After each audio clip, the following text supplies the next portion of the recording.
Soyez bénis au nom de Jésus-Christ.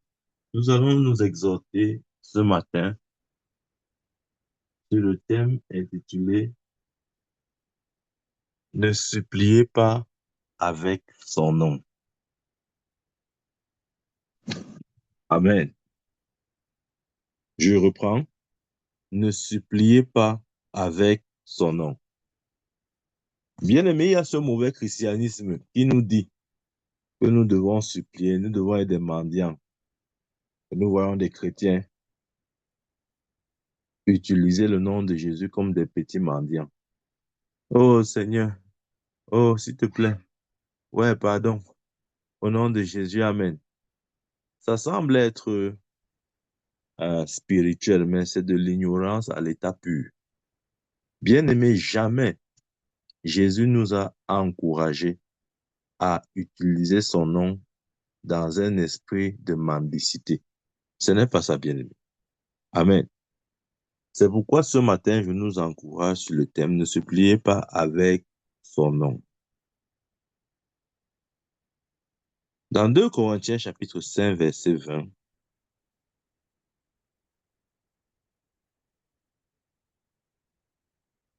2 Corinthiens 5, 20, il est écrit, nous sommes donc ambassadeurs pour Christ. Et c'est comme si Dieu vous exhortait par notre ministère. Nous vous supplions donc, pour l'amour de Christ, de vous réconcilier avec Dieu. Amen. Ouais, ce qui nous intéresse, c'est le début de ce verset. Il dit, nous sommes donc ambassadeurs pour Christ.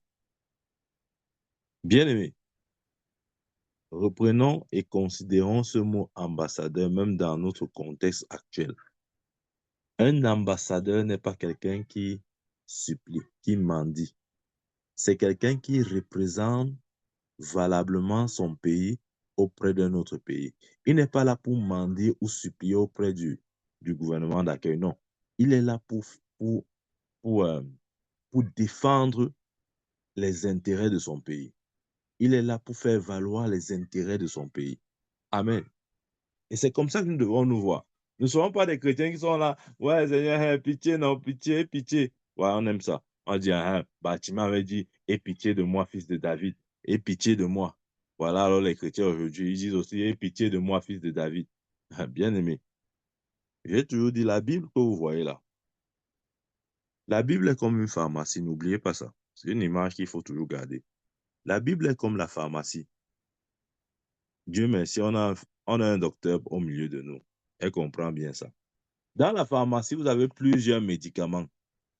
Maintenant, si vous êtes malade, n'entrez pas dans la pharmacie et vous dites, je veux boire n'importe quel médicament, pourvu que boire le médicament. Bien aimé, si tu entres dans une pharmacie, parce que tu es malade, tu prends n'importe quel type de médicament, tu vas précipiter ta mort. Amen. Parce que chaque médicament a signé pour une maladie bien précise. Donc, il est important d'identifier le médicament qui correspond à ta maladie avant de l'administrer dans ton corps. Sinon, tu planifies ta mort. Qu'est-ce que je veux dire par là? Lorsque nous lisons les Écritures, nous devons avoir, certes, une vue plongeante, mais aussi avoir la connaissance de la pensée de Dieu concernant l'Église. Ça, c'est très important, bien-aimé. Autrement dit, nous allons nous approprier ou rester dans des concepts ou des compréhensions qui n'ont rien à voir avec le christianisme. Et c'est malheureusement le problème de beaucoup de chrétiens. Amen. Exemple de ce que je dis. Bartimée. Oh, aie pitié de moi, fils de David. Aie pitié de moi. Il suppliait sa guérison. Aujourd'hui, beaucoup de chrétiens agissent ainsi. Ils se disent, non, je suis comme Bartimée. Je suis comme Bartimée. Bien-aimé, tu ne t'appelles pas Bartimée. Amen. Si tu ne comprends pas ça, tu vas tourner en rond. Je te dis la vérité. Crois-moi, je sais de quoi je parle. Amen. Si tu penses que ton christianisme, c'est d'essayer de supplier Dieu pour obtenir quelque chose qu'il t'a même déjà donné, en essayant d'utiliser son nom, tu es au sujet. Amen. Aujourd'hui, je prêche sur le thème Ne suppliez pas avec son nom. Ouais, ce genre de message,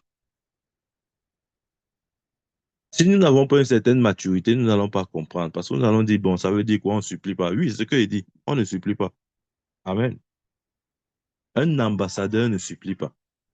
Vous avez déjà vu un ambassadeur, quel que soit le pays, même le pays le plus pauvre, entre guillemets. Un véritable ambassadeur ne supplie pas. Amen. Il ne supplie pas. Il est conscient de ce qu'il représente. Il représente toute une institution. Il représente tout un État. Bien aimé, nous représentons tout un royaume. Jésus était conscient de ce fait. Des fois, au milieu des gens, il pouvait dire le royaume de Dieu au milieu de vous, parlant de lui-même, parce qu'il savait qu'il incarnait le royaume. Comment tu peux incarner le royaume et avoir la mentalité du mendiant? C'est contradictoire. Tu ne peux pas, Dieu ne peut pas t'investir et te donner cette charge, ne peut pas te, comment je vais dire ça, ne peut pas euh, te rendre, comment je vais dire ça, faire de toi un représentant de son royaume. Et malgré cela, tu as toujours la mentalité du pauvre mendiant, du pauvre Bartimée. Amen. Non, non. Bartimée n'était pas ambassadeur pour Christ. Nous le sommes. Donc, nous devons bien comprendre ces choses-là de cette manière. Il n'était pas ambassadeur, nous le sommes bien aimés. Donc, Bartimée avait raison de se comporter comme il s'est comporté. Voilà pourquoi il ne faut pas suivre Bartimée. Amen. Dieu n'avait pas encore donné le nom de Jésus à Bartimée. Il n'avait pas encore investi Bartimée de l'autorité divine. Il n'avait même pas fait de Bartimée son ambassadeur. Voilà pourquoi il était obligé de supplier pour essayer d'obtenir quelque chose de Dieu. Mais tu n'es pas dans la position de Bartimée. Pourquoi tu veux t'identifier à Bartimée? Point d'interrogation. Amen. La parole de Dieu que nous avons lue tout à l'heure a dit, nous sommes donc ambassadeurs pour Christ. Bien aimé, ça veut dire que la parole de Dieu nous définit comme des ambassadeurs pour Christ. Amen. Autrement dit, nous sommes officiellement nommés et désignés comme des représentants légaux de Dieu sur terre. Comment tu peux supplier avec une telle posture, avec une telle position? Bien aimé, nous ne sommes pas appelés à supplier. Non, non, non, 1000 fois non. Je vais vous montrer ça dans les Écritures. Nous ne sommes pas appelés à supplier. C'est une mentalité religieuse qui nous a justement été communiquée. Et on a habillé ça au nom de l'humilité. Non, je vais vous dire, l'humilité, c'est de dire et faire et agir exactement comme Dieu attend que nous fassions. C'est ça l'humilité. Ne croyons pas que si nous réduisons les paroles de Jésus ou si nous essayons d'aller en deçà ou en dessous du standard, nous sommes en train de manifester l'humilité. Non, nous sommes en train de manifester notre ignorance. Il y a la différence entre l'ignorance et l'humilité. On confond ces choses. Bien-aimé, sois humble, mais ne sois pas ignorant. Parce que l'ignorance tue. Mon peuple périt faute de connaissance. Amen. Dieu a fait de nous ses ambassadeurs. Et nous le sommes. La Bible dit. Donc, Dieu nous a désignés comme ses représentants légaux sur terre. Bien-aimé, tu représentes Dieu. Tu vois, si tu ne parviens pas, et si je ne parviens pas à la conscience de je suis le représentant de Dieu, je ne vais pas comprendre comment Dieu voudrait que j'utilise le nom qu'il m'a donné. Amen. Ok, je vais vous donner une image. Lorsque nous roulons en route avec nos véhicules, supposons, vous arrivez à un feu et le feu ne fonctionne pas, il y a la police. Le policier qui se tient au carrefour ou dans un carrefour, lorsqu'il lève la main vers votre direction, il vous ordonne de vous arrêter. Ce policier ne veut pas savoir qui vous êtes. Il ne veut pas savoir quel est votre rang social. Il ne veut pas savoir de quelle famille vous sortez. Quand il lève sa main, Il ne vous supplie pas. Il n'est pas en train de vous dire, ouais, pardon, ouais, tu peux t'arrêter, ouais, pardon, arrête-toi, non. Ouais, je te demande de t'arrêter. Pourquoi tu ne t'arrêtes pas? Non. Il lève sa main. Amen. Sa main levée a la même valeur que le feu rouge. Amen. Il est conscient que sa main levée a la même valeur que le feu rouge. Voilà pourquoi lorsqu'il lève sa main, il ne veut pas savoir à qui est-ce qu'il a affaire. Il ne veut pas savoir qui conduit le véhicule qui est en face de lui. Ça l'importe peu. Il ne veut même pas savoir ça. Amen. Il est juste conscient d'une chose. Il a été investi par le gouvernement pour faire ce qu'il fait. Et dans la fonction de cette et dans l'exercice de sa fonction, sa main levée a la même valeur qu'un feu rouge, indépendamment de qui est devant lui. Amen. C'est de ça lorsque je dis que nous ne sommes pas appelés à supplier. Mais nous, aujourd'hui, si un chrétien, pour revenir un peu, regardez bien cette image. Pour nous, aujourd'hui, le chrétien aujourd'hui, il est comme ce policier-là. Il lève sa main en hésitant d'abord. Il a peur. Il a un peur que, hey, peut-être on va venir le cogner. Après, et il lève la main quand la voiture fonce ou avance, continue d'avancer. Il fuit le premier. Et il a peur, il panique. Et il commence à se cacher. Voilà ce que nous faisons. Amen. Mais non, nous ne sommes pas censés faire ça, bien-aimé. Si tu le fais ou si tu agis ainsi, crois-moi, aucun démon n'aura de respect pour toi. Les démons, ils vont vous dire quelque chose au sujet des démons. Les démons respectent et se soumettent pas seulement à celui qui est né de nouveau, à celui, un, qui est né de nouveau, deux, qui est conscient de son autorité. Ah, si tu n'es pas conscient de ton autorité, bien-aimé, si tu n'es pas conscient de ton autorité, comme ce policier qui est conscient que sa main levée équivaut au feu rouge, aucun démon n'aura de respect pour toi. Pas seulement les démons. La maladie n'aura aucun respect pour toi. La puissance des ténèbres, de manière générale, n'aura aucun respect pour toi. Parce qu'il sait que tu fais partie de ceux-là qui ne sont pas conscients de leur autorité. Amen. Voilà pourquoi j'ai dit, on ne supplie pas avec son nom. On ne supplie pas, bien-aimé. Non, non, non, non. Sortez des supplications. C'est pas, ouais, pardon, ouais, tu ne fais pas. Ouais, bon, je ne sais pas, bon. Non, non, non, non, c'est pas ça.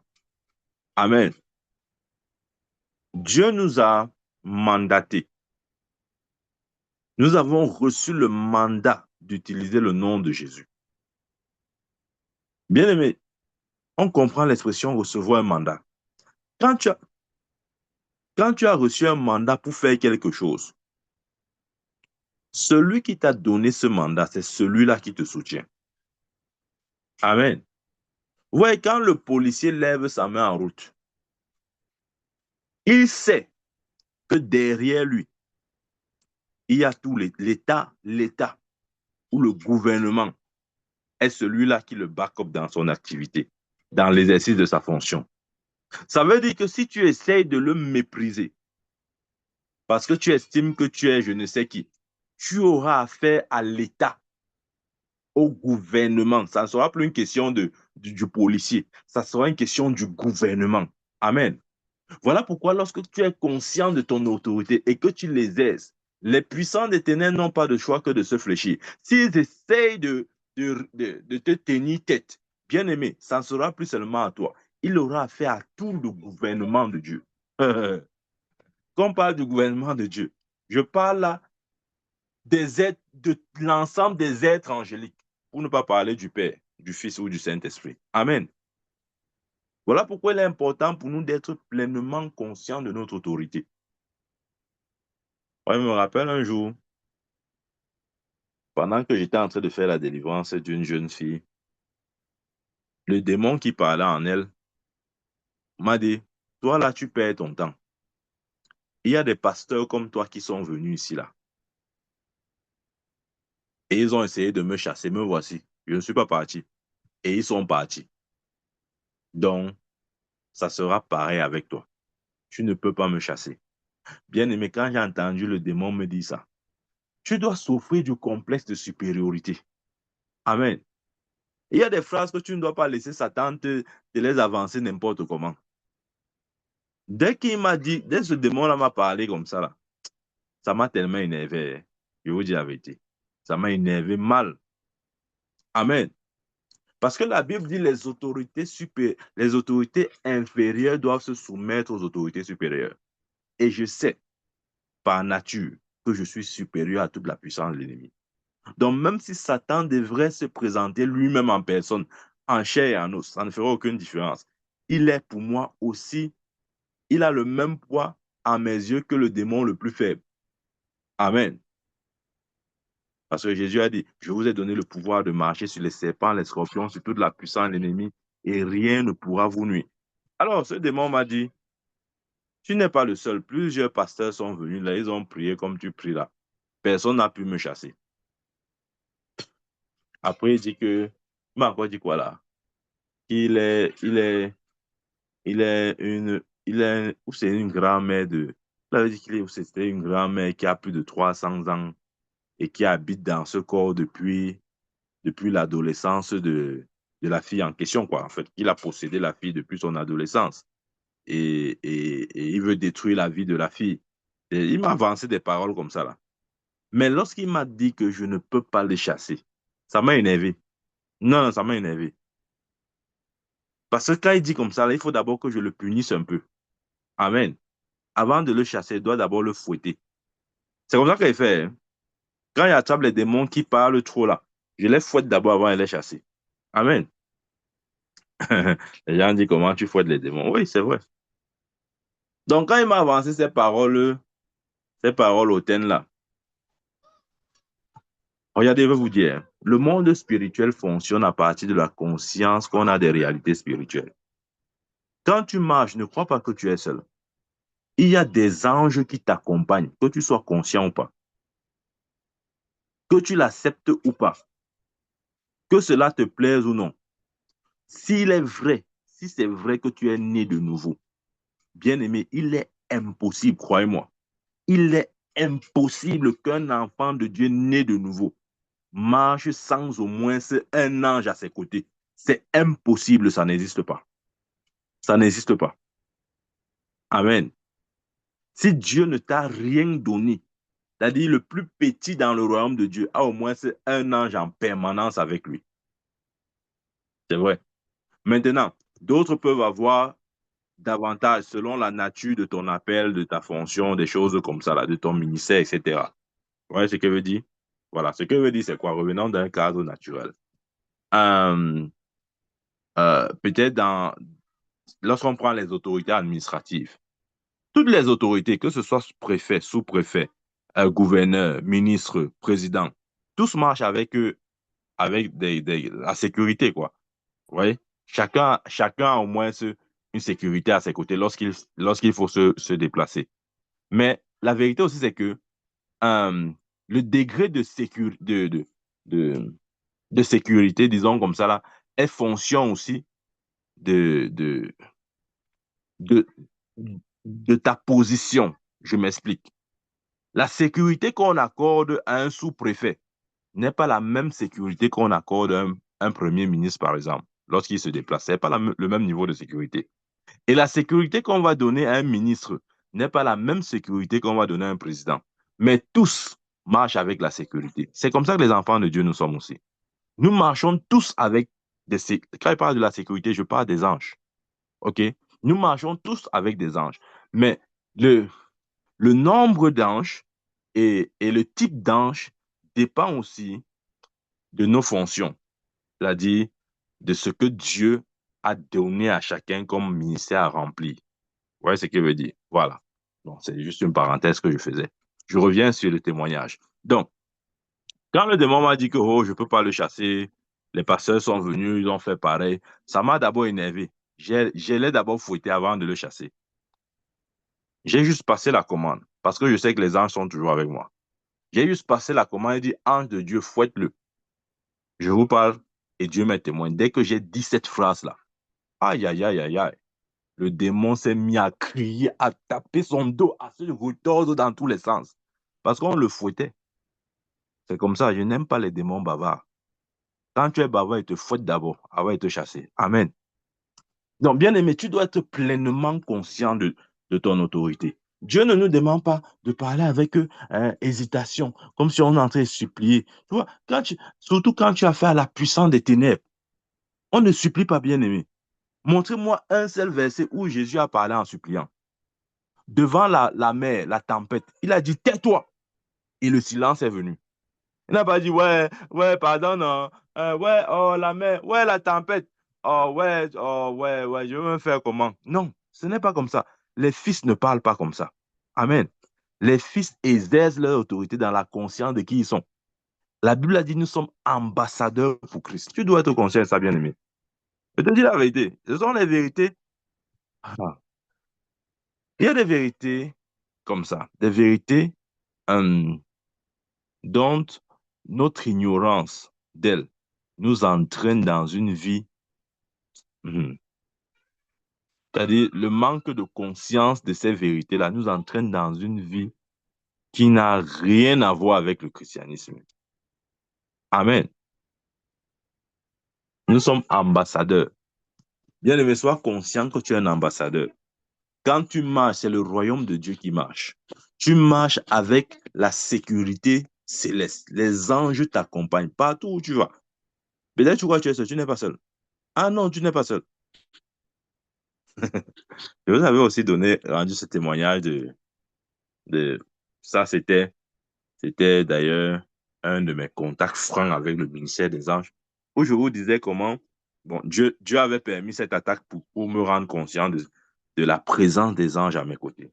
Ouais, des fois, en tant que chrétiens, nous oublions ça, que les anges sont avec nous. Voilà pourquoi facilement nous plongeons dans la peur, etc. Nous plongeons dans la peur, nous plongeons dans les inquiétudes, etc., etc. Non, ça ne devrait pas être ainsi. Jésus, par exemple, était tellement conscient de la présence angélique. D'ailleurs, le jour qu'on l'a arrêté, il a dit, lorsque Pierre a sorti le couteau pour trancher l'oreille de, de, de cet homme, il a dit, Pierre, non, garde ton couteau dans le four.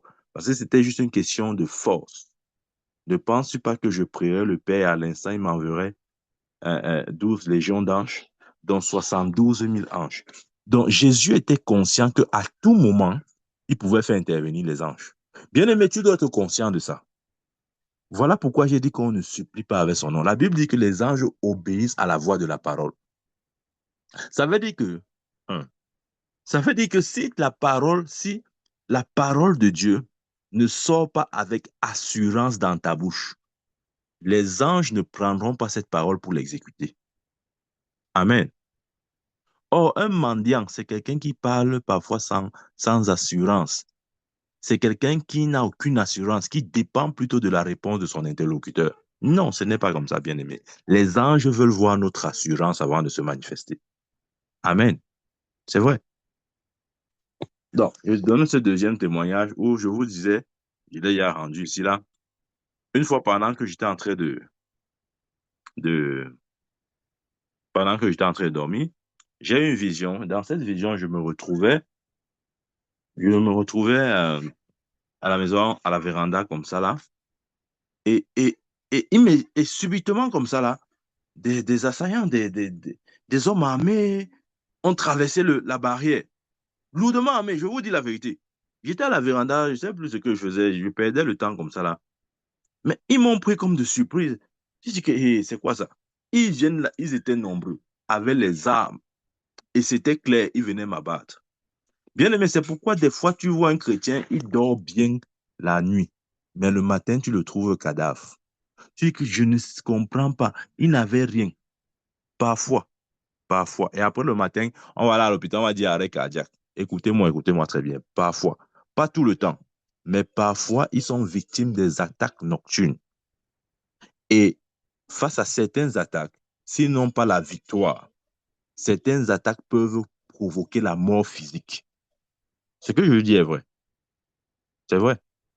Certaines attaques peuvent provoquer la mort physique. Maintenant, la mort physique là, peut être instantanée ou ça peut être progressif. Je m'explique. Ça veut dire que on peut venir spirituellement t'attaquer. Soit tu vas mourir à l'instant où tu reçois l'attaque, et après les médecins vont dire arrêt cardiaque, soit tu ne vas pas mourir maintenant, mais c'est un peu comme un ventilateur qu'on a déjà débranché. Vous voyez, lorsque tu débranches le ventilateur, les pales continuent de tourner, mais le ventilateur n'est plus alimenté. Vous voyez? Voilà. Ça veut dire quoi? On t'a tué mystiquement et après un certain temps, tu vas mourir physiquement. Certains sont victimes de ce genre de choses. Et parfois même des enfants de Dieu. Ce que vous dites, c'est vrai. Amen. Voilà pourquoi si tu es enfant de Dieu et que tu ne connais pas et tu ne fonctionnes pas dans la conscience de ton autorité et aussi dans la puissance du nom de Jésus, bien-aimé, tu n'es pas en sécurité. Amen. Moi, je connais plusieurs enfants de Dieu qui ont été victimes des attaques spirituelles et en sont morts. Ah, ah, c'est vrai. Vous allez me demander si même maintenant il part où il part en enfer. Non, il part pas en enfer, il part au ciel. Mais son séjour sur terre a été, écoutez, ça a été limité. Pourquoi? À cause de ce que je suis en train de dire. Mhm. Il a dit quoi? J'avais dit, vous êtes des dieux, mais vous mourrez comme des hommes. Vous tombez comme des princes quelconques. Bien aimé, quand tu es un dieu, fonctionne comme un dieu. Si tu manques de fonctionner comme un dieu, tu vas tomber comme un homme. C'est vrai. C'est ça la vie. Si Dieu t'a fait de toi un Dieu, dépêche-toi, bats-toi pour fonctionner comme un Dieu. Parce que si tu manques de fonctionner comme un Dieu, bien aimé, tu risques de tomber comme un homme quelconque. Amen. Ce qu'il a dit dans Somme chapitre 82, verset 6, j'avais dit, vous êtes des dieux, vous êtes tous fils du Très-Haut. Cependant, malgré que j'ai dit ça, vous tombez quand même comme des hommes. Bien aimé, tu n'es pas un homme. Refuse d'être un homme. Tu es un Dieu. Fonctionne dans, dans ce rang-là, le rang de la divinité. C'est ce que tu es en Christ Jésus. En Christ Jésus. Amen. C'est ce que tu es en Christ Jésus. Lorsqu'il dit que tu es un Dieu, je vais aussi dire en, en d'autres termes que tu es un ambassadeur. Regardez, l'ambassadeur représente le gouvernement du pays qu'il envoie. Ça veut dire quoi?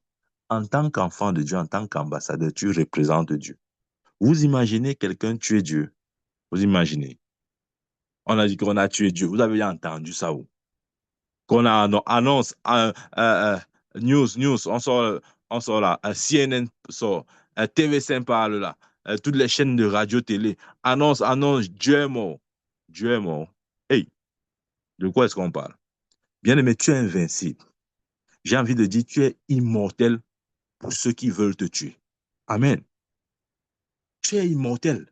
Jésus était conscient de son immortalité. D'ailleurs, il a dit, on ne m'ôte pas la vie, je la donne. J'ai le pouvoir de la donner et la reprendre. Donc, ce n'était pas quelqu'un qui essayait d'ôter la vie de Jésus. Bien aimé, en tant que Dieu, personne n'a le pouvoir d'ôter ta vie. Et je déclare au nom de Jésus-Christ, toute personne qui essaiera d'ôter ta vie, que ce soit ta vie ou la vie d'un de tes enfants ou un membre de ta famille, que les anges de mon Père le poursuivent. Amen. Nous sommes des dieux. Nous ne sommes pas censés mourir comme des poulets. C'est dommage, mais certains chrétiens meurent comme des poulets, des petits oiseaux qu'on a maraudés avec un petit caillou. C'est-à-dire, tu volais comme ça, là, on t'a maraudé avec un petit caillou, tu es tombé, comme la mangue tombe de l'arbre. Non, ce n'est pas notre vie. Refuse ça, bien-aimé. Ce n'est pas ta vie.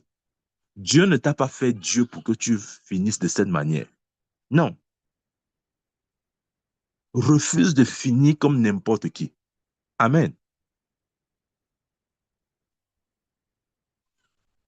Non, c'est important, bien-aimé. Donc, je reviens. J'étais en train de dire que il y a quelques années en arrière, j'ai eu cette vision-là. Et puis, je voyais des assaillants, des bandits, appelez-les comme vous voulez, qui traversaient rapidement le mur, la clôture. Et tout paniqué, bien sûr, c'est tout le réflexe.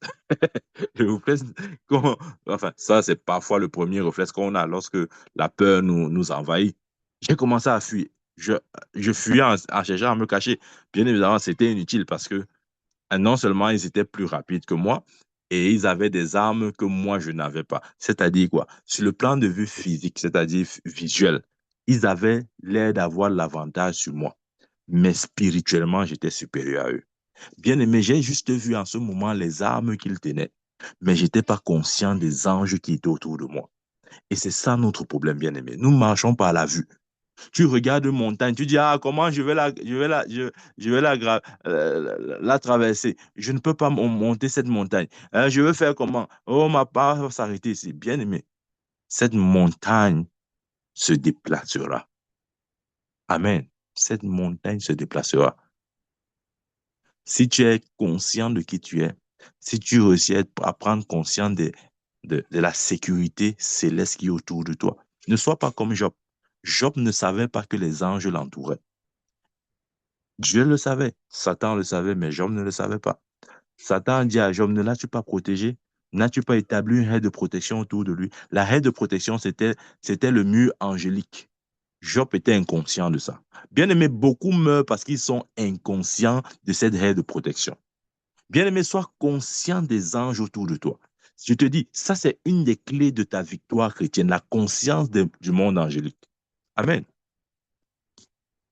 On n'a pas vu le prophète qui avait dit à son serviteur, ceux qui sont avec nous sont plus grands que ceux qui sont contre nous. Il a dit, regarde, oh, nous sommes entourés par l'armée adverse. Le prophète a dit, calme-toi. Ceux qui sont avec nous sont plus grands que ceux, sont en plus grand nombre que ceux qui sont contre nous. Il a prié à dire, oh Seigneur, ouvre les yeux de ce petit-là, parce qu'il ne voit rien. Il ne voit rien. Et quand ses yeux ont été ouverts, il a vu l'armée céleste autour de son prophète. Amen. C'est de ça qu'il est question, bien-aimé. Si tu n'es pas conscient de l'armée angélique, tu vas perdre des batailles dont tu n'étais pas supposé perdre, parce que tu n'avais pas pris conscience du backup, du soutien céleste que tu avais au moment de la détresse. Amen. Donc, quand ils ont traversé le mur, la clôture, tout paniqué, j'ai fui. Je suis entré à l'intérieur de la maison, je ne savais même plus où aller. Après, fou, le couloir, je cours, je cours. Après, fou, j'entre dans une chambre. Je reste dans la chambre. Après, pouf, je dis non, il faut que j'aille me cacher aux toilettes. Je vais me cacher. J'entre aux toilettes. Après, je ne sais plus où me cacher aux toilettes. Je dis, bon, je vais rabattre la porte sur moi. Mais c'était inutile tout ça. Parce qu'il n'a pas fallu 3 secondes pour qu'il me rattrape, pour qu'il me retrouve dans la salle de bain. Et quand ils m'ont retrouvé, bien aimé, je vous parle, Dieu est témoin. Le premier qui m'a attrapé, il a pris son arme. Papa, il a tendu ça vers moi. Prêt à dégainer. Ah. Bien aimé, je ne sais pas ce qui s'est passé à ce moment-là. Une assurance est entrée dans mon esprit, dans mon cœur. Oh, bien aimé, il faut avoir l'assurance. L'assurance est la clé. La foi est une ferme assurance. La foi, c'est l'assurance. Tant qu'il n'y a pas l'assurance, la foi ne peut pas se manifester. Quand il m'a tendu son arme, prêt à dégainer, à tirer, une assurance est entrée en moi. Et intuitivement et spontanément comme ça, là, beaucoup de vérités spirituelles ont pris place en moi. L'une de ces vérités, c'était la présence des anges. Et pendant qu'il s'apprêtait à tirer, j'ai dit, ange de Dieu, bloque celui-ci. Dès que je dis ange de Dieu, bloque celui-ci, il cale exactement comme ça là. Quand on était petit, on disait statue pas deux. Il cale immobile comme ça là. Comme la femme de l'autre. Vous vous rappelez la femme de l'autre, non? La musique, qu'elle est calée comme ça, comme une statue. Voilà. Il cale comme ça là. Il ne bouge pas. Je reste comme ça. Moi, je suis émerveillé de voir que j'ai commencé à mettre les anges à l'œuvre. Ah, bien aimé, il faut mettre ces anges à l'œuvre. Nous pleurons là où nous ne sommes pas censés pleurer parce que nous ne mettons pas nos anges à l'œuvre. Nous croyons que c'est Dieu qui va faire. Ce n'est pas Dieu. Bien aimé, ne reste pas là dire que oh, Dieu, Dieu. Il n'y a pas de Dieu sur ça. L'autorité t'a été donnée. Si tu ne manifestes pas cette autorité, Dieu ne viendra pas la manifester à ta place. Donc, tu vas mourir. Je te dis la vérité. Tu me connais, moi, je te dis toi la vérité. Amen. Regardez. Et il y a cet homme de Dieu-là, Kenneth Hagin. Il dit qu'un jour, il était en train de... Ah, vraiment, c'est un homme de Dieu qui opérait dans une dimension étrange.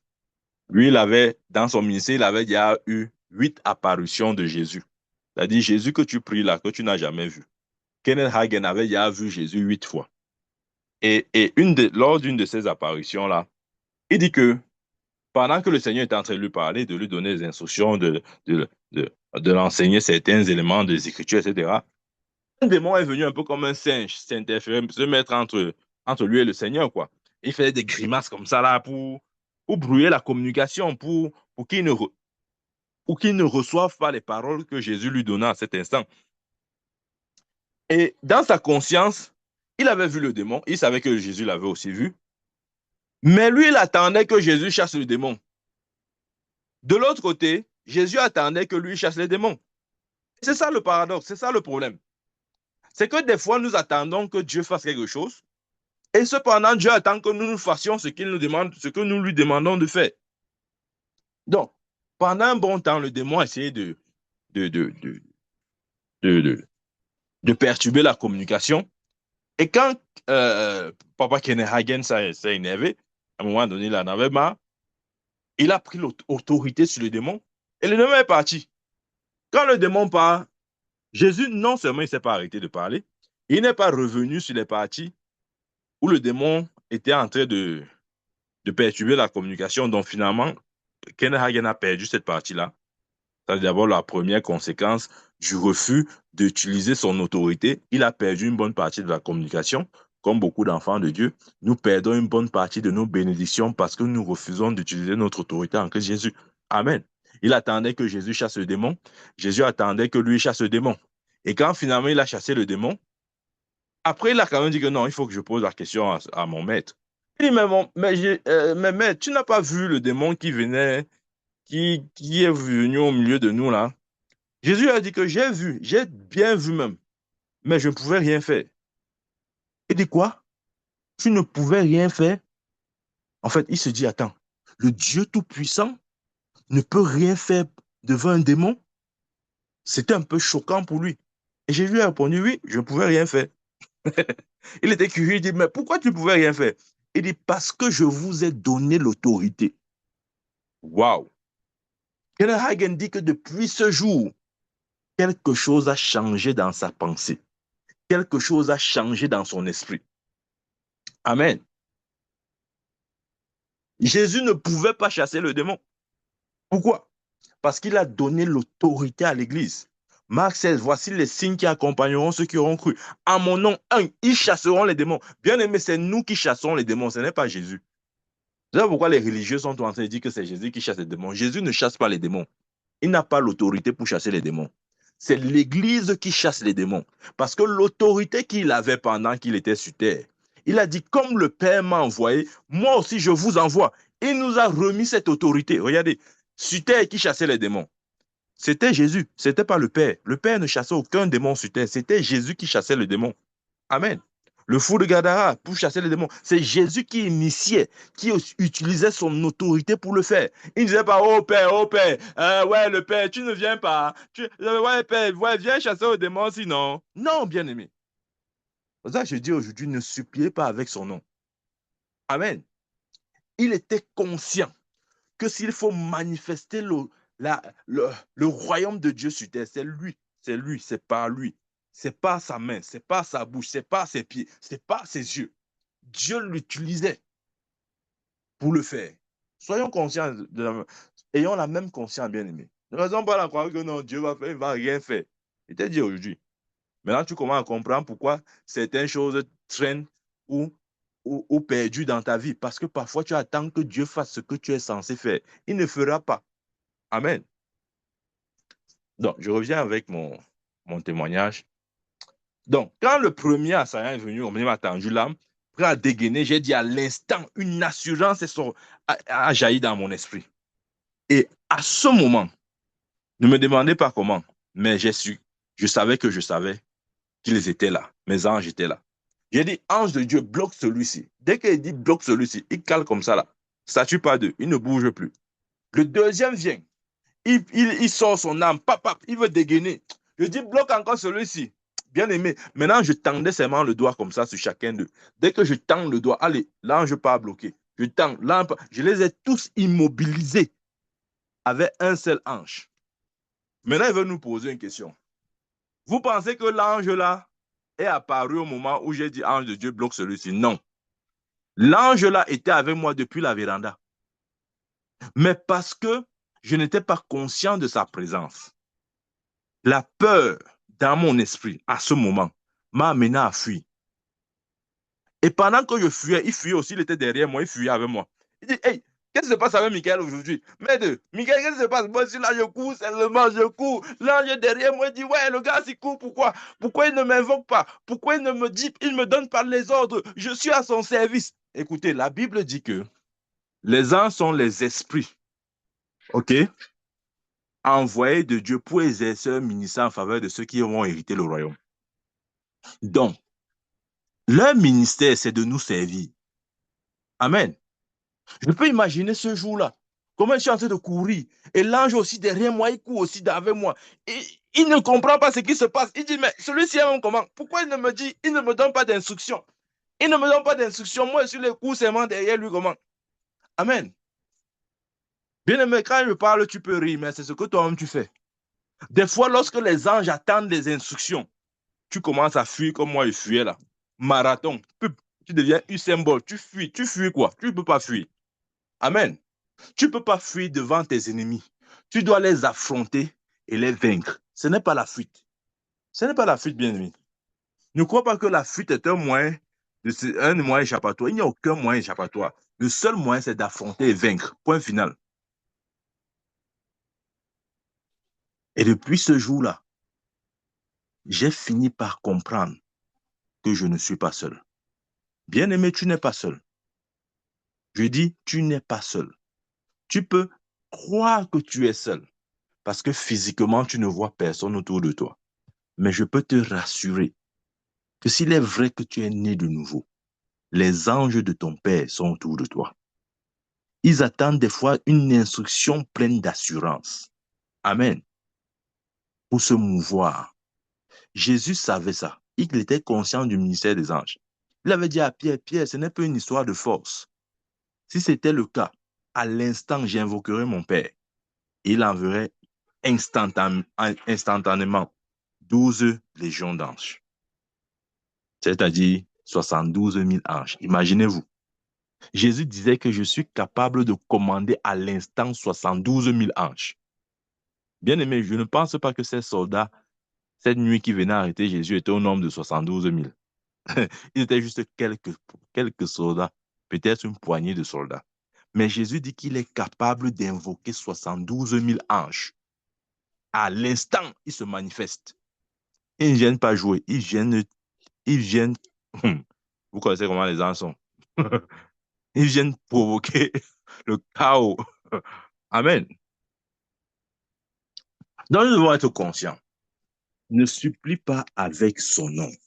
Bien, mais peut-être on t'a dit non, le christianisme est supplié. Il faut arrêter ça. Ce n'est pas supplier. Amen.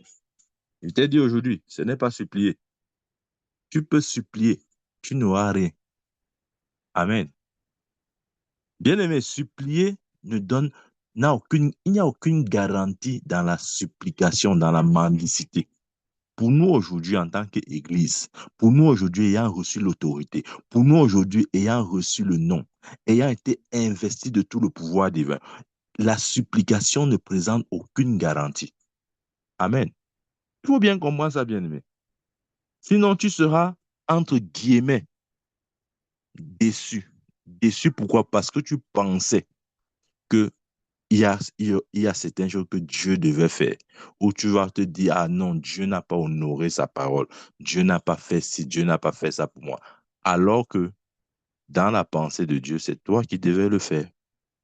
C'est toi qui devrais le faire. Amen. Soyons conscients de qui nous sommes, bien-aimés. Amen. Je dis, soyons conscients de qui nous sommes. Nous sommes les représentants de Dieu sur terre. Nous avons reçu le mandat d'utiliser le nom de Jésus.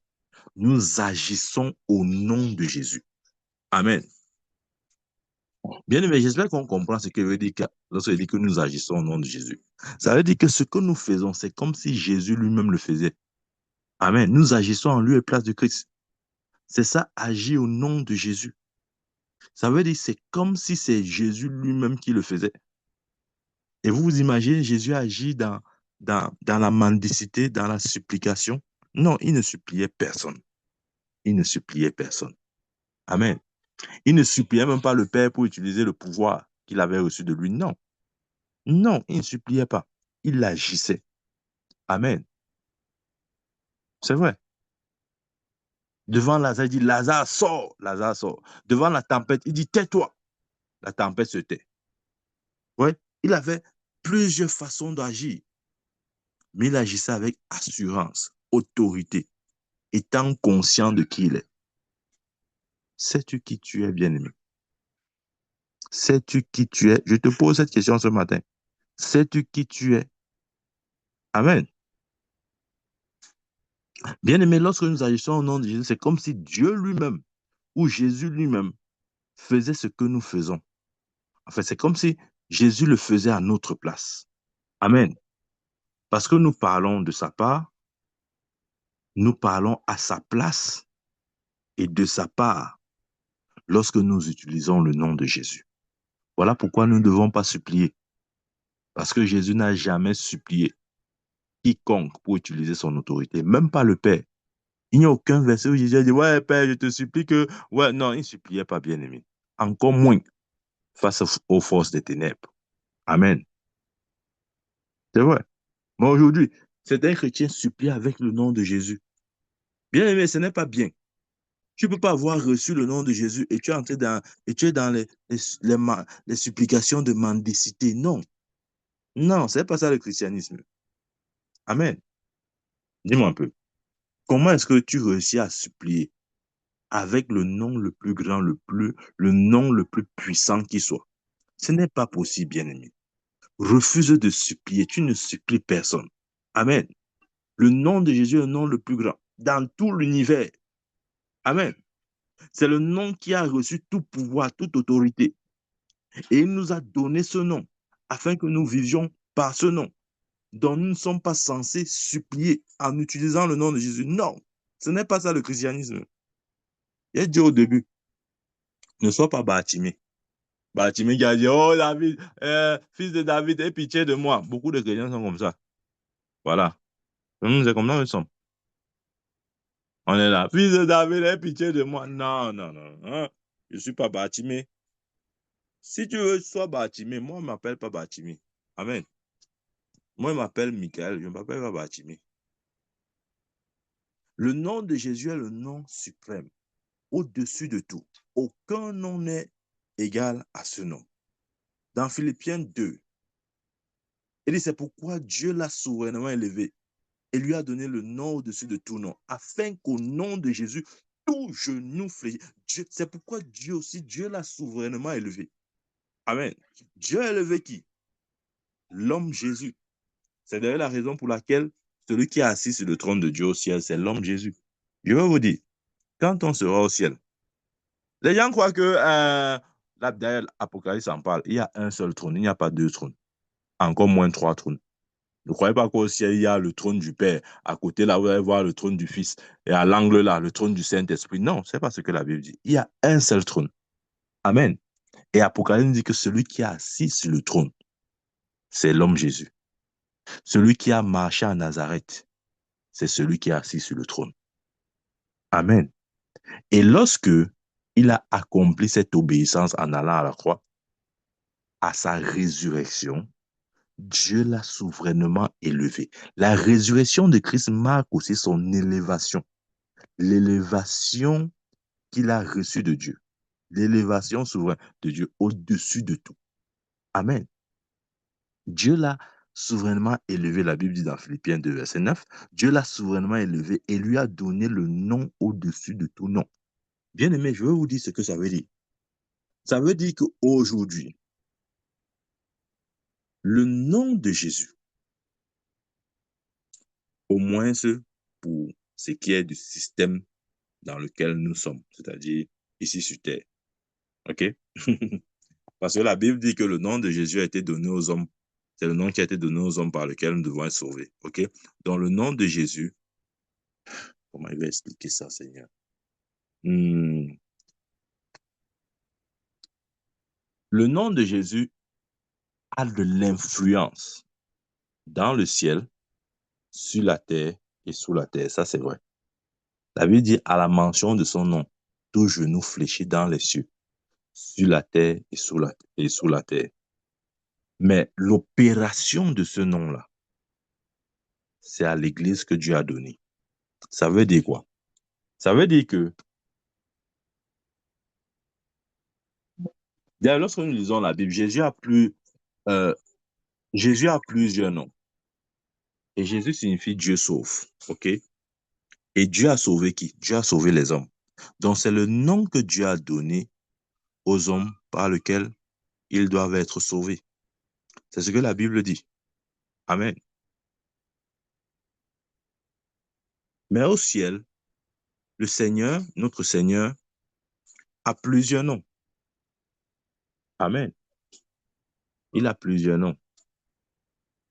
Par exemple, pourquoi il appelle le témoin fidèle?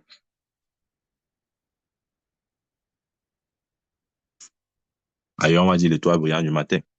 Ouais, c'est un mystère. Bon, bref, ce que je voulais dire, c'est que le nom de Jésus a été donné pour les hommes, pour leur salut. OK? Donc, il a dit, c'est pourquoi aussi Dieu l'a souverainement élevé et lui a donné le nom au-dessus de tout nom, afin qu'au nom de Jésus, tout genou fléchisse. Mhm. Dans les cieux, sur la terre et sous la terre. Amen. Dans les cieux, mhm, sur la terre, mhm, et sous la terre. Amen. Donc, ne supplions pas avec ce nom. Faisons plutôt des décrets.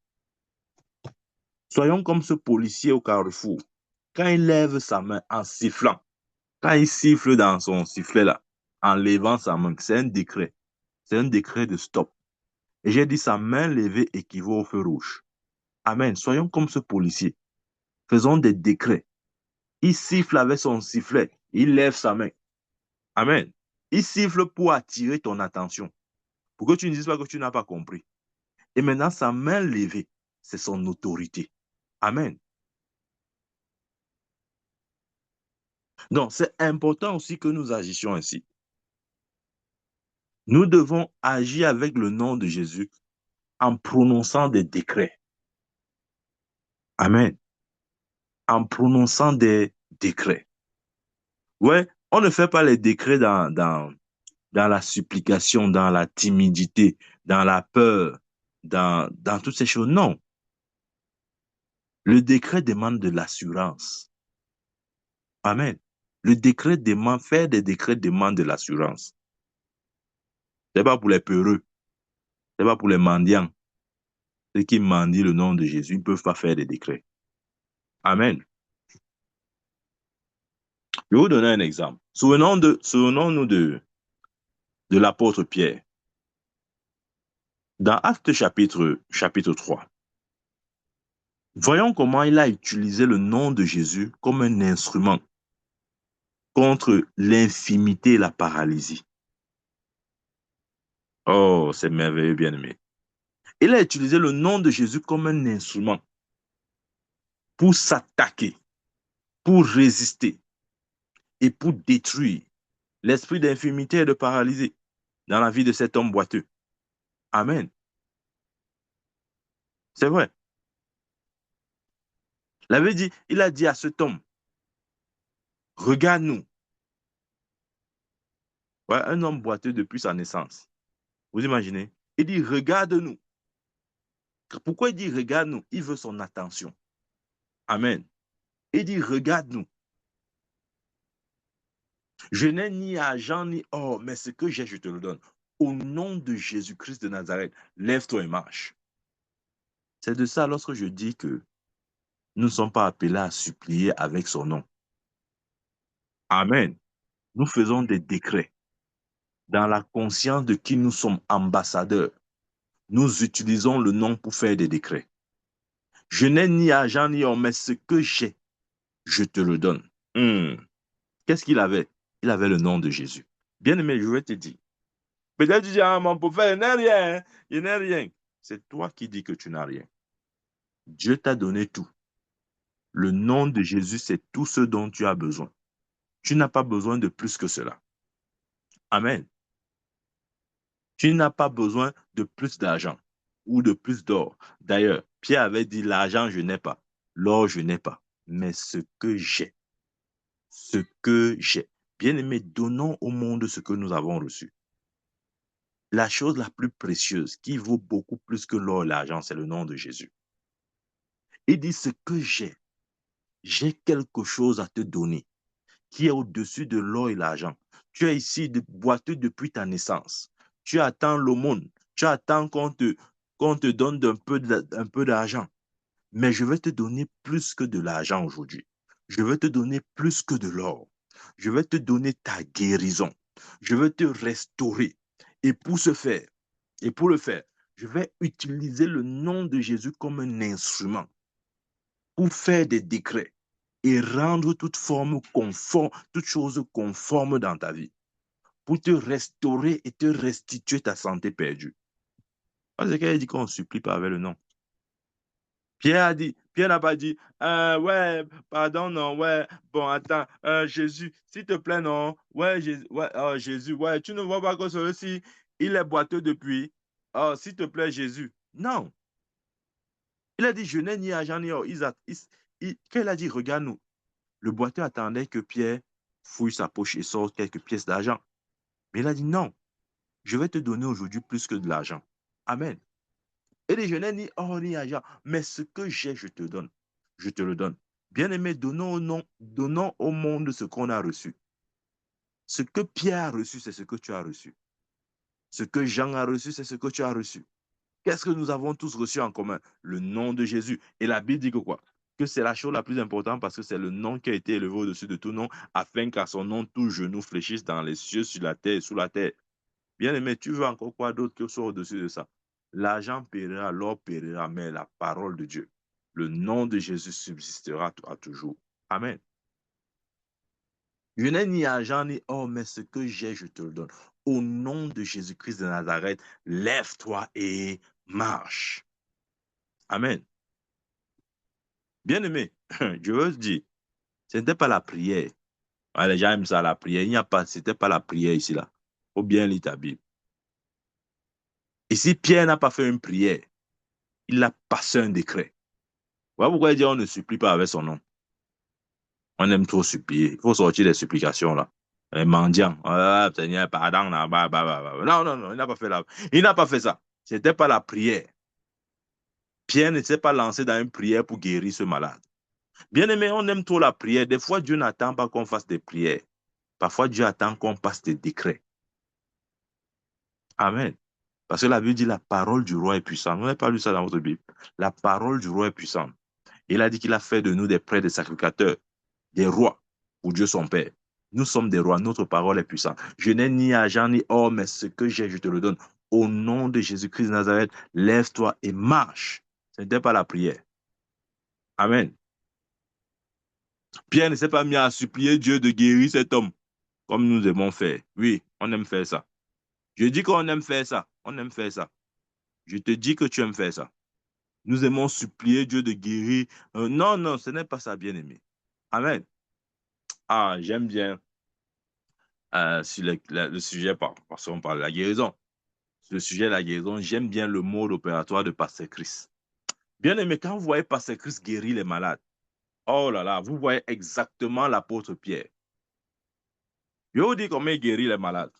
Il ne fait pas comme nous on fait là. Hein. Il va dire, oh Seigneur, s'il te plaît, nous sommes dans ta présence. Vraiment, visite-nous aujourd'hui. Seigneur, nous avons besoin que tu guéris ton peuple. Pardon, guéris ton peuple. Que les maladies partent. Non, il ne fait pas comme ça là. Il ne fait pas comme ça là. Il faut voir les vidéos de Pasteur Christ. Quand il arrive, bien aimé, les malades sont déjà là. Ceux qui peuvent s'asseoir, s'asseyent. Et ceux qui sont tellement fatigués qu'ils ne peuvent ni s'asseoir, ni rester debout. On les met là sur des petits lits. Se couchent là comme ça sur des lits. Quand Pasteur Christ entre dans la salle, Seigneur Jésus, seulement quand il entre, vous sentez déjà comment l'atmosphère a changé. Quand il arrive devant les malades, il tend seulement son doigt, tout le monde se lève. Tout le monde se lève. Les paralytiques se lèvent. Il n'a pas le temps à perdre. Il ne supplie pas, bien-aimé. C'est ça le nom de Jésus. On nous a mal enseigné ce nom. Amen. Quand il arrive, il tend seulement le doigt sur le malade. Si c'est le cancer, ça finit là. Les cancers, alors, on n'en parlons plus. Il guérit ça comme les maux de tête. Ça ne fait plus partie de ces maladies là-bas. Amen. Ça, c'est le nom que nous avons reçu, bien-aimé. C'est même un truc qu'on vient d'en faire. On supplie, on fait les prières bizarres, les prières inutiles. On se perd le temps, on perd le temps à Dieu. Il a dit, j'avais dit, vous êtes des dieux. Montrez-moi un verset où Jésus est arrivé guérir une maladie en suppliant. Non, non, non, non. Bien aimé, personnellement, j'aime voir les sessions de guérison de Pasteur Christ. Ça me challenge. Je vous dis la vérité, ça me challenge. Amen. On aligne les malades. Il faut voir, c'est vraiment. Il y a un pasteur, il y a un joueur pasteur qui a dit, il y a un joueur, ouais, il y a des gens qui sont tellement incrédules. Là, je parle des pasteurs, hein. Des gens qui sont censés faire les séminaires de je ne sais quoi. Un pasteur un jour avait dit que bon, qu'est-ce qui prouve même que les guérisons là sont réelles? Parce qu'il ne comprend pas cette fréquence-là. Amen. Il ne comprend pas cette fréquence. La fréquence à laquelle passe Christ au pays, il ne comprend pas ça dérange sa compréhension. Amen. Il avait dit, oh, qu'est-ce qui prouve qu'il est réel? Qui a, qui a, qui a témoigné de ça? Quel, quel médecin a attesté de ces guérisons-là? D'ailleurs, en passant, je vais vous dire, ces guérisons sont toujours confirmées par les médecins, mais il n'a pas besoin dans la confirmation des médecins pour confirmer ces guérisons. C'est juste qu'après, le médecin qui va aller vérifier, c'est son problème là-bas. Il va voir que le patient ou l'homme est guéri. Et un pasteur avait posé cette question, que quelle est la preuve? Et un des pasteurs de Pasteur Christ a répondu à cette question. Il dit qu'il ne comprend pas comment est-ce qu'un pasteur qui est censé comprendre ces choses se met plutôt à s'opposer, à critiquer.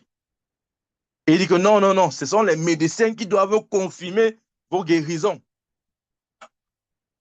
En passant, les médecins confirment pour ceux qui veulent aller voir les médecins. Et un des pasteurs, Pasteur Christ, a dit, le plus grand miracle, c'est lequel? C'est d'être guéri ou de recevoir le salut. Bien évidemment, le recevoir le salut. Ça, c'est le plus grand miracle qu'un homme puisse recevoir. C'est au-dessus de tout miracle. Et un des pasteurs de Pasteur Christ a dit, quel médecin a confirmé ton salut pour que tu penses que c'est le médecin qui doit confirmer les œuvres de Dieu? J'espère que vous comprenez ce qui est la réponse de cet homme. Amen. Il a dit le plus grand miracle, c'est quoi? C'est d'être guéri ou de recevoir le salut. Bien sûr, c'est de recevoir le salut. Mais maintenant, toi, pasteur qui ne crois pas à ces miracles, quel, quel docteur a confirmé ton salut? Pour que tu dises maintenant que tu es né de nouveau, quel docteur a confirmé ça? Il y a des gens qui sont incrédules de nature, bien aimés. Jésus avait dit un jour, vous ne comprenez ni les Écritures ni la puissance de Dieu. Bien aimé, on ne supplie pas, on passe des décrets. On nous a longtemps appris la supplication. Ouais, pitié, pitié. Ouais, Dieu, s'il te plaît. S'il te plaît, non. S'il te plaît, non. Non. C'est pas comme ça. Amen. Quand vous voyez les sessions de guérison de Pasteur Christ, honnêtement, si vous n'êtes pas spirituel, vous allez croire que c'est le mensonge. Amen. Mais lorsque vous observez bien, vous n'avez même pas besoin que ces malades vous disent qu'ils sont guéris. Votre esprit vous atteste qu'ils sont guéris. Amen. Parce qu'il y a une puissance phénoménale. Et il ne vient pas là-bas dire, Seigneur, s'il te plaît, pardon, non, ouais, guéris les gens, non, ouais, nous sommes malades ici, dans ta maison, dans ton église, on veut la guérison. Non, ce n'est pas comme ça. Quand l'homme arrive, il tend seulement son doigt sur chaque patient, sur chaque homme malade. Dès qu'il tend ton doigt comme ça, là, si tu es sur la chaise roulante, tu commences à marcher, hein. D'autres même courent, alors qu'ils sont sur la chaise roulante. Dès qu'il tend le doigt sur toi comme ça, là, il passe à l'autre. Dès que son doigt quitte de toi, tu vois seulement comment le paralytique est en train de courir. Voilà, c'est comme ça. On ne supplie pas avec son nom. Et ce jour, dans Actes chapitre 3, c'était pareil pour Pierre. Il a dit, je n'ai ni argent ni or, mais ce que j'ai, je te donne. Au nom de Jésus-Christ de Nazareth, lève-toi et marche. Ce n'était pas une prière, ce n'était pas une supplication qu'il adressait à Dieu pour cet homme. Non. Il a utilisé le nom de Jésus comme un instrument. Bien-aimé, utilise le nom de Jésus comme un instrument pour obtenir ce que tu désires. Amen.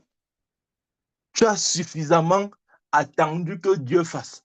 Tu as suffisamment supplié, entre guillemets, Dieu de faire. Maintenant, Dieu dit, mon fils, utilise le nom que je t'ai donné comme un instrument.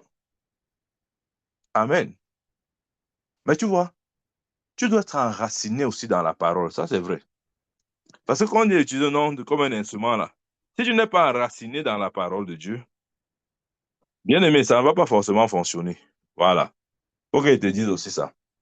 On n'écoute pas le message, c'est comme ça, tu as seulement un peu dans l'excès d'enthousiasme, etc. Tu dois être enraciné dans la parole. Parce que notre source vient de la parole. Amen. Ça veut dire, plus tu étudies la parole, plus tu l'écoutes, comme tu es en train de l'écouter là, plus tu la médites, plus tu la proclames, plus ton esprit entre les racines, je veux dire quoi? Plus ton esprit s'enracine dans la parole. Et plus ton esprit s'enracine dans la parole, plus tu auras suffisamment d'assurance pour relâcher ta foi. Parce que la foi est relâchée par l'assurance. S'il n'y a pas d'assurance, la foi ne peut pas opérer. Amen. Utilise le nom de Jésus comme un instrument. Amen. C'est vrai. Regardez. Dans, dans Jean chapitre 14, ouvrons un peu notre Bible.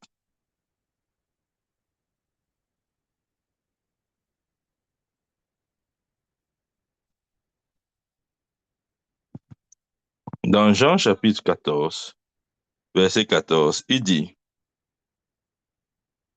si vous demandez quelque chose à mon nom, je le ferai. Ah. Si vous demandez quelque chose à mon nom, je le ferai. Bien, mais tu as cette assurance que Dieu mettra le cachet lorsque tu seras suffisamment courageux d'utiliser son nom comme un instrument. Amen. C'est vrai. Bien aimé, lorsque nous refusons d'utiliser ce nom, nous refusons de maintenir Satan sous nos pieds. Pourtant, c'est là sa place, sous nos pieds. Dieu nous encourage à utiliser le nom de Jésus. Utilise le nom de Jésus, bien-aimé. Utilise ce nom. Que ce nom soit en permanence dans ta bouche. Ouais, lorsque nous ne sommes pas habitués, nous n'avons pas entraîné notre esprit de cette manière, nous n'aurons pas le réflexe d'utiliser le nom, même lorsque nous aurons besoin d'une intervention divine. Je prends un exemple. Il y a des gens parfois qui sont attaqués, oppressés dans leur rêve, disons comme ça. Après, euh, par concours de circonstances, foup, il se réveille comme ça en sursaut. Dès qu'il se réveille en sursaut comme ça, là, son premier réflexe, s'il est marié, il dit chérie, chérie, chérie, chérie. Vous voyez, c'est ça. Voilà. Il dit chérie. C'est pas Jésus qui sort dans sa bouche, c'est chérie, chérie, chérie. Voilà, c'est ça, c'est ça, c'est ça. Quand quelqu'un fait comme ça, il faut savoir que le nom n'est pas en lui. C'est comme ça. Donc, il faut discerner ce genre de chrétien. Amen. Quand la situation arrive, on crie. Ah! Après, on dit, hey, je n'aime pas dire Jésus. Hein. Après, tu dis, au nom de Jésus, au nom de Jésus. Non, ce n'est pas comme ça. Pourquoi tu as crié? C'est parce que la peur est en toi. Amen. Parce que si tu étais conscient de ce nom, ce n'était pas le cri de peur que tu devais pousser, mais c'est le décret au nom de Jésus que tu devais faire. Amen. Bien-aimés, utilisons ce nom. Utilisons ce nom. Et il n'y a pas, comment il veut dire ça? Le nom de Jésus ne fonctionne pas avec une batterie où on vous dit que non, non, non, la batterie est faible. La batterie est faible, attendons pas à recharger. Non, il n'y a pas de batterie, bien aimé. C'est à volonté. Ne croyez pas qu'il y a une batterie là. Hein, une batterie qui est. Après, on dit que bon, la batterie est faible. Le nom ne peut plus fonctionner, la batterie est faible. La batterie n'est pas. Il n'y a pas de batterie, bien aimé. Le nom de Jésus fonctionne avec l'énergie de Dieu. Et c'est une énergie qui ne se décharge pas. Amen. Utilise ce nom. Ne supplie pas. Passe tes décrets. On ne supplie pas. Vous avez vu Pierre ici supplier. Vous avez vu Pierre faire la prière. Non. Il n'a pas fait de prière. Il n'a pas supplié Dieu de guérir cet homme. Il a passé un décret. Il a prononcé la guérison de cet homme au nom de Jésus. Je n'ai ni or ni argent, mais ce que j'ai, je te le donne au nom de Jésus-Christ de Nazareth. Lève-toi et marche. C'est terminé. Bien-aimé, je veux que tu entres dans ce bref moment de confession. Si tu as entendu ce message, que ce message te parle, non, lève-toi avant de confesser ce que je m'apprête à dire.